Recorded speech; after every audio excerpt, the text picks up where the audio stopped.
백현동 개발 특혜 의혹에 대관 로비스트로 지목된 김인섭 전 한국하우징기술대표에게 징역 5년이 확정이 됐습니다.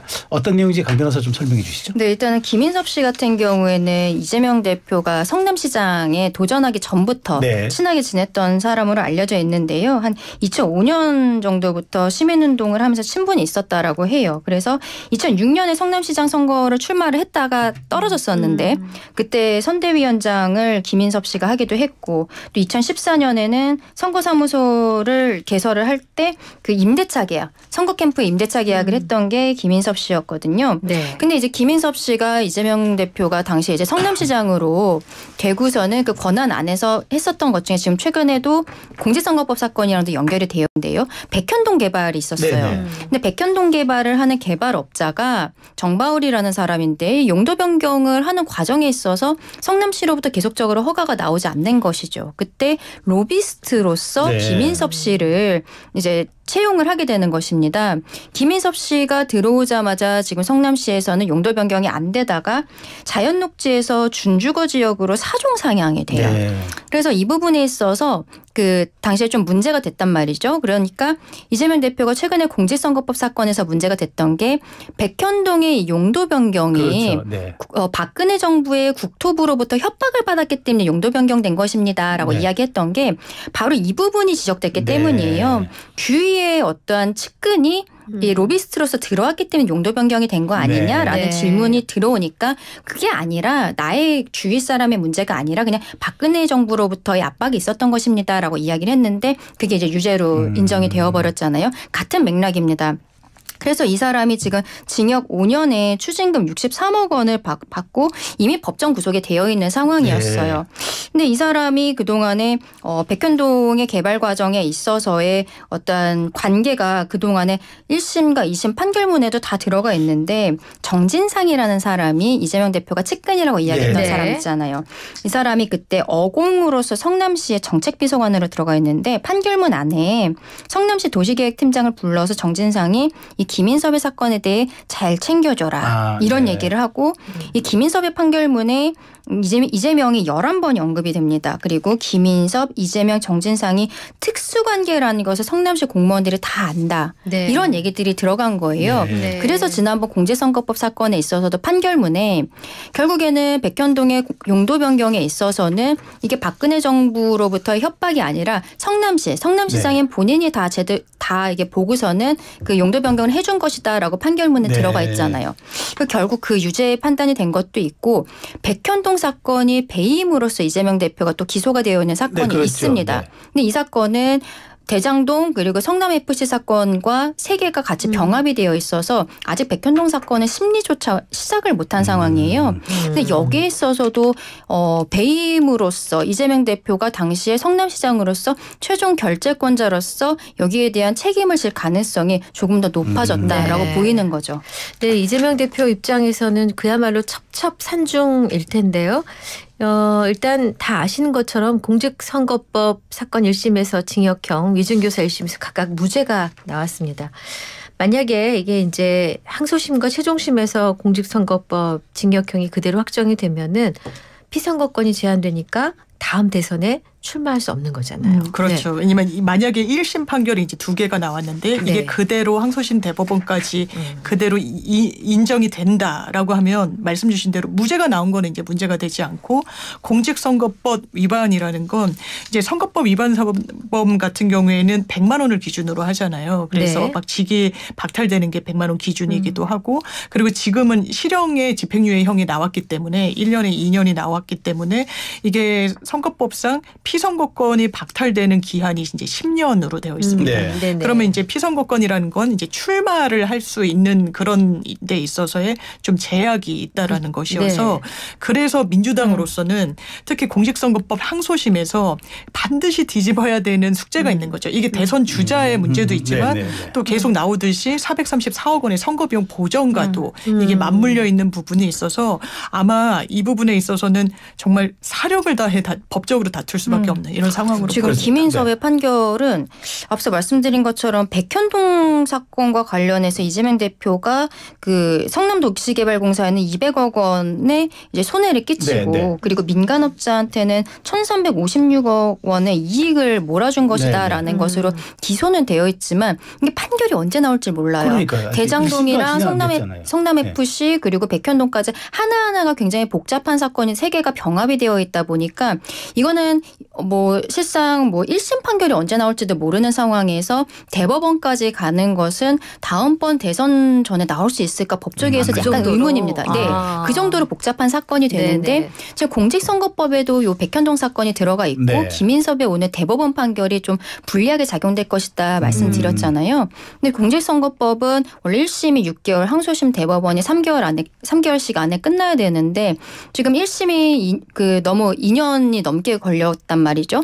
이래서 지금 대법원에서도 항소심이라든지 이런 것들 좀 빨리 진행을 해야 된다는 그 633 원칙을 지키라는 지금 대법원의 그 입장이 있기 네, 때문에 항소심이 아무래도 좀 빠르게 진행될 것으로 보여요. 그래서 네. 법조계에서는 항소심과 대법원까지가 3개월에서 6개월 안에 끝나지는 않겠지만 네. 그래도 가능하면은 내년 말 정도까지는 다 마무리가 될 수 있지 않겠느냐라고 보고 있는데 그 과정에 있어서 1심이 만약에 벌금형으로 나왔으면은 또 뭐 일부가 깎일 수 네. 있겠지만 실질적으로는 징역형을 판사가 선택했을 때 항소심에서 징역형이 아니라 벌금형으로 낮추고 그것도 벌금형에서 100만 원이 안 되게 미만으로 낮춘다는 게 현실적으로 굉장히 어려운 부분이거든요. 이 백현동 부분에 있어서는 오늘 김인섭의 대법원 판결이 그런 의미로서 이재명 대표에게는 부담감이 좀 있는 것이죠. 그렇군요. 네. 자, 좀 전에 이제 그 장 변호사가 민주당에서는 사력을 다해서 이제 네. 막을 수밖에 없다는데 그 사력을 다해서 막겠다는 것 중에 하나가 선거법 개정안 발의라고들 네, 합니다. 네, 그래서 네.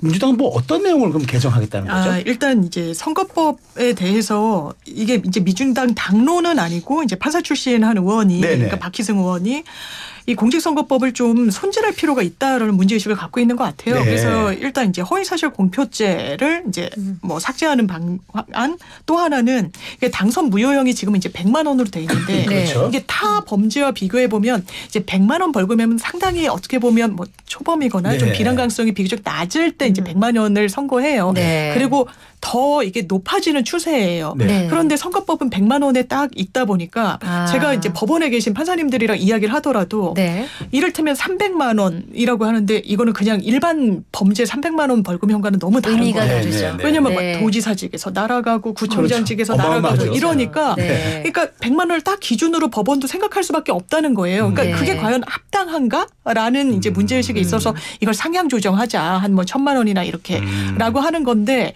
이게 이제 국민의힘에서는 네. 이 부분이 왜 또 갑자기? 뭐 문제라고 이제 지적을 하냐면 맞아 이재명 대표를 좀 뭐 옹이하기 위한 거 아니냐라는 게 한 축이 있고 네. 이게 그 법이라는 거는 소급입법은 되지 않습니다. 네, 네. 기본적으로 네. 딱 행위 시에 그걸로 법으로 판단을 받는 건데 이제 부칙으로 언제부터 시행한다라는 게 이제 나오는데 네. 피고인한테 유리한 거는 피고인한테 소급해서 적용해도 이게 법적 안정성에 해하지 않는다는 게 기본적인 법의 또 아하. 이 네, 원칙이에요. 네. 그러니까 그렇게 해가지고 이거를 뭐 면제해 주려고 하지 않느냐라고 하는데 저는 그건 너무 나아간 네. 시나리오가 아닌가 생각합니다. 네. 근데 이렇게 법안이 발의되는 것 자체가 실질적으로는 이렇게 공직선거법으로서 기소된 피고인들의 변호인들 입장에서는 네. 그것을 굉장히 많이 따다가 씁니다. 아하. 의견서에. 예. 그리고 재판부에서도 지금 내가 재판을 하고 그리고 행위시의 법이라는 게 있지만 이게 나중에 개정이 될 수 있다라는 것에 대해서는 이걸 참작을 할 수밖에 없는 부분들이 현실적으로 있어요. 그렇기 네. 때문에 지금 법안을 발의했다는 것 자체가 이게 뭐 통과가 될지는 잘 모르겠습니다만 네. 근데 이런 것 자체가 뭐 감나무 아래서는 가끔도 고쳐내지 말라라고 네. 하잖아요. 네네. 시기적으로도 그렇고 이런 것들에 있어서는 결국에는 이재명 대표를 살리기 위한 부분이 아닌가. 1심에서 징역형이 나왔을 때 항소심에서 벌금 100만 원 미만으로 나오기 굉장히 어렵다 네. 말씀드렸잖아요. 그렇기 때문에 항소심에서 뭐 벌금 1,000만 원 정도가 나왔을 때도 구제될 수 있도록 지금 그런 식의 입법들을 하는 것이 굉장히 국회의원 한 명 한 명의 헌법기관인데 이런 법안을 발의한다는 게 참 안타깝다라고 말씀드리고 싶습니다. 근데 저기 뒤에서 말씀들 하시는 거 보면은 여든 야든 이 부분은 다들 환영을 하시더라고요. 일단 100만 원을 1000만 원을 하는 건 네. 너무 부담스럽다. 다만 시점에 대해서는 여야가 각각 다른 반응이신 것 같습니다. 그러니까 한편 어제 법사위에서는 박성재 법무부 장관이 차라리 나를 해임하라 이러면서 야당 의원들과 이제 충돌을 했습니다. 서울중앙지검 부장검사 33명 전원이 성명을 내고 민주당이 추진 중인 이창수 중앙지검장 포함한 검사 3인에 대한 검사 탄핵에 대해 집단 반발하는 움직임이 있는데요. 자, 민주당이 이들 검사 3인을 세 사람을 왜 탄핵한다는 건지요? 이게 정확하게 어떤 검사인지를 좀 봐야 될 건데 이제 김건희 여사의 도이치모터스 사건과 관련해서 이제 관여가 됐던 검사들입니다. 기본적으로 이런 주가 조작 사건은 입증이 상당히 검찰로서 수사기관으로서 어려워요. 많은 네. 당사자들을 부르고 압수수색은 너무나 당연하지만 기초적인 자료를 수집하는데 그냥 필수예요. 네. 그런데 김건희 여사 한 번도 압수수색하지 않았거든요. 심지어 4시간 반 동안 저희가 많은 그 브리핑 내용을 보는데 불기소를 하면서 4시간 반을 이 브리핑하는 경우는 뭐 보지 못합니다. 네. 근데 그때 브리핑한 검사는 압수수색을 했다라고 기자들한테 이야기했지만 바로 다음 날 국감장에서 그게 사실이 아니라고 번복해서 중앙지검장이 이야기하기도 했거든요. 그럼 그 부분과 관련해서 과연 저는 뭐 여든 야든 뭐 보수 정치인이든 진보 정치인이든 문제가 있으면 사법부의 어떤 판단을 받는 게 맞다고 생각합니다. 그게 공정과 상식이고 법과 원칙인데 그거를 비껴놨다라는 문제의식이 상당히 높은 거죠. 특검 여론이 높은 것도 민주당 입장에서는 국민들도 이런 인식을 어느 정도는 공유하고 있다라는 인식이 있어서 이거를 검사 탄핵의 방향으로 좀 풀어내보고자 하는 것으로 네. 알고 있습니다.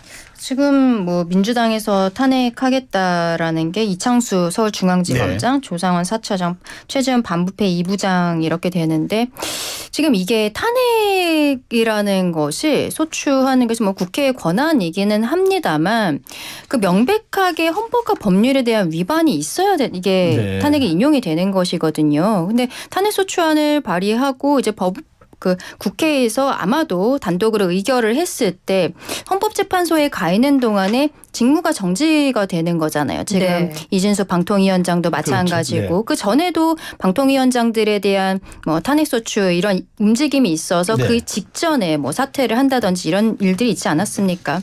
그리고 또 많이들 기억하실 텐데 이상민 행안부 장관에 대해서는 뭐 탄핵소추 실제로 진행이 됐고 네. 그리고 헌법재판소에서 전원일치된 의견으로서 기각이 됐단 네. 말이에요. 근데 거기에 대해서 민주당에서 어떠한 뭐 사과라든지 이런 입장 표명이 전혀 없고 이제는 검사들에 대한 탄핵으로서 또 이런 얘기를 하는데 처음에는 검찰총장까지도 뭐 탄핵 대상으로 이야기를 하다가 검찰총장 같은 경우에는 도이치모터스 사건에 대해서는 지휘권이 없기 때문에 그 부분은 뺐다라고 이야기를 하는데 이게 굉장히 참 정쟁용이고 이 세 분의 직무가 이제 정지가 되게 되는데 이러한 것들이 지금 검사들 입장에서는 검사들에 대한 굉장히 압박으로 느껴지는 것이죠. 그래서 결과적으로는 어제 중앙지검에서 부장 전원이 그 33명이거든요. 네, 네. 보직부장 33명 전원이 검사 탄핵 절차에 대해서 중단돼야 된다. 이러한 성명을 네. 지금 발표하기까지 됐는데 지금 1년 동안에 검사에 대한 탄핵이 12명이 시도가 되었어요. 네. 이러한 부분들. 그리고 이제 이재명 대표의 만약에 유죄 판결이 있을 때 재판부에 대해서도 탄핵할 수 있다라는 압박이 네. 있을 수 있거든요. 이재명 대표가 15일 날 선고를 할 때도 법원 앞에서 검찰에 대한 그 탄압 이런 규탄 시위를 했단 말이죠. 이런 것들이 너무 계속되는 것이 아닌가라는 생각이 듭니다. 자, 이것도 한번 좀 짧게 여쭤볼게요. 국회가 이제 잠시 후 2시에 본회의에서 더불어민주당이 강행 처리를 예고한 상설특검 후보 추천 관련 규칙 개정안을 상정합니다. 개정안은 어쨌든 대통령이나 대통령 가족이 연루된 수사에 여당 추천을 배제한다. 이 내용이 골자인데 이건 여야가 합의가 안 된 건데 이렇게 올리는 게 배경이 뭐죠? 일단 지금 특검을 대통령이 김건희 여사에 대해서만 3번째 거부 네.